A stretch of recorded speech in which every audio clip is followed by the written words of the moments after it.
kecuali suami isteri. Betul. Kan?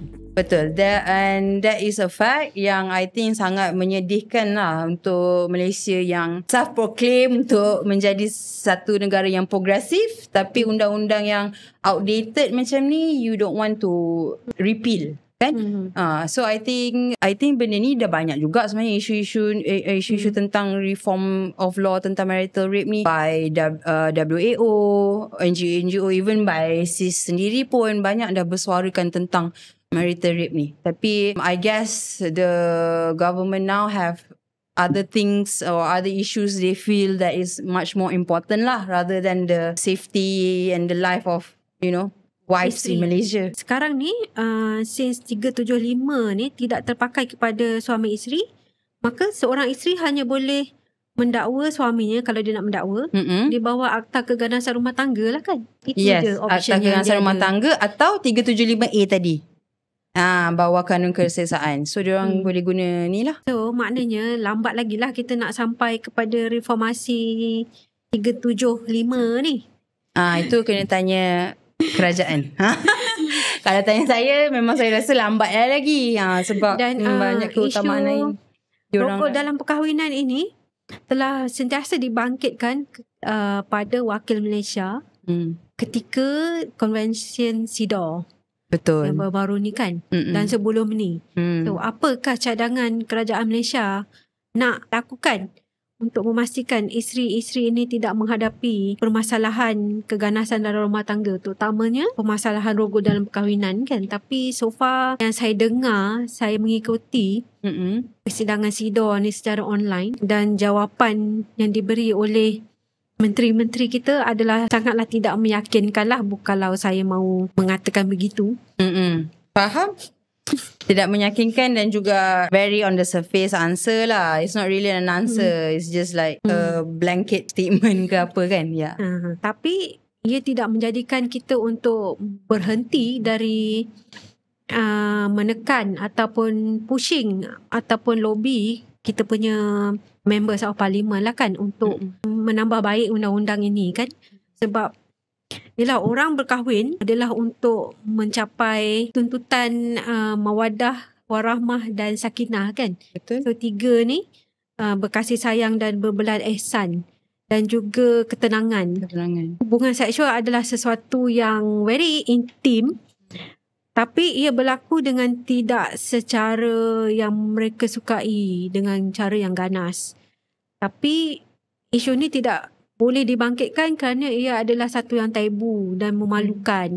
Nanti kalau isteri bercerita pada orang, nanti dia akan dituduh sebagai cuba membuka aib rumah tangga lah pula kan. Betul. Actually, semasa saya berkhidmat di Sisters in Islam pun, I wasn't very macam aware of this issue tau Adib. Sampailah I got a call from a client yang menangis time ni waktu pandemic lah. I think sis staff have heard of this story. I've told many times. Waktu pandemic, dia call menangis. Dia cakap dia baru bergaduh dengan husband dia masa dalam keadaan yang intense, menjerit ni semua. Husband dia tolak dia atas katil, rogol dia. And she cannot even look her husband dekat muka tau. So she had to cover her face, menangis sambil dirogol oleh suami tu. And she felt so sad and betrayed. All these kind of feelings lah. So bila dia bercerita dekat family dia cakap, kau lah tak erti jaga suami, tak erti bersyukur, apa-apa semua, And then bila dia cerita pula dekat kawan-kawan dia cakap, patut kau happy kot. Sebab certain orang tak dapat pun seks daripada suami, apa semua. Those kind of remark. And bila dia datang dekat kita, and kita pula, bring a different perspective pada dia, dia menangis Adik. Dia menangis yang macam dia tak sangka macam rupanya ada orang mendengar. And also dia kata memang bukan salah dia Dia macam dia macam sebab all these other feedback daripada kawan dan family ni semua menyalahkan dia. So I cakap no, you are the victim. You are not, bukan you penyebab benda ni jadi. So benda ni memang a live reality lah. Mungkin orang rasa tak banyak berlaku, benda remeh. Sebab bila orang ke hadapan, dia kena all this backlash balik. So macam mana orang nak bagi tahu cerita dia yang sebenar? Betul tak? So actually benda ni jadi, cuma mungkin tak di-highlightkan dekat masyarakat. Yelah, macam mana yang saya katakan tadi, hubungan seksual ni benda yang tabu kan, yang orang tak nak cerita. Betul? Patutnya menggembirakan tapi menyakitkan. Yes, exactly. Mereka pun telah sentiasa ditanamkan dalam fikiran kan, kena sentiasa bersedia.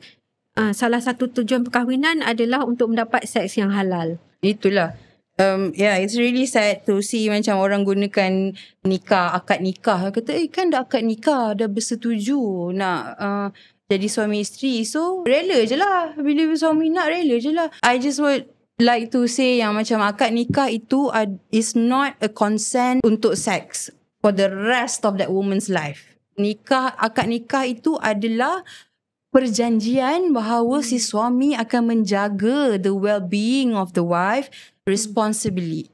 You know, it doesn't go as far as a free ticket untuk sex anytime the guy want. I think that's a very macam pelik punya misconception yang jadi dekat kita punya community atau kita punya negara sekarang ni, you know. So, macam secara keseluruhan rogol, tak kisahlah rogol isteri atau rogol perempuan lain, salah satu impak besar adalah you telah memberi satu keadaan yang mudarat kepada tubuh badan dan juga anggota reproduktif perempuan itu sendiri kan. Kerana, and also mental. Dan juga kesihatan mental. Sebab tidak ada perempuan yang suka, tidak ada perempuan ataupun lelaki yang kata boleh menerima sebab dan akibat kenapa saya dirogol kan. Betul. Itu yang kita tekankan, kenapa kita patut macam, yalah, rogol bukan satu benda yang main-main. Ini adalah satu kesalahan jenayah dan patut dilaporkan kepada pihak berkuasa, sama ada oleh isteri ataupun oleh mana-mana perempuan yang telah merasa dirinya telah dicabul ataupun dilakukan dengan tidak sepatutnya oleh mana-mana orang lah kan. Kesimpulannya, kepada pendengar di luar sana, kalau anda semua mahu dapatkan maklumat tentang rogol dalam perkahwinan, layarilah website Sisters in Islam, kerana Airini pernah menyumbang 4 atau 5 artikel kan berkenaan dengan rogol dalam perkahwinan. Dan silalah baca, download dan dalamkan ilmu anda. Dan bila anda telah mendapat ilmu dan anda boleh bertindak sekiranya ada sebarang keganasan ataupun sebarang violation of your rights dilakukan kepada anda. Dan saya rasa inilah sahaja discussion kita pada hari ini. Saya ucapkan terima kasih kepada Airini kerana sudi untuk menjadi narasumber pada hari ini. Dan kepada pendengar di luar sana, hubungi Sisters in Islam jika anda ingin mendapatkan maklumat yang lebih lanjut berkenaan isu ini dan juga isu-isu lain. Sekian. Terima kasih. Terima kasih Ariba. Terima kasih semua.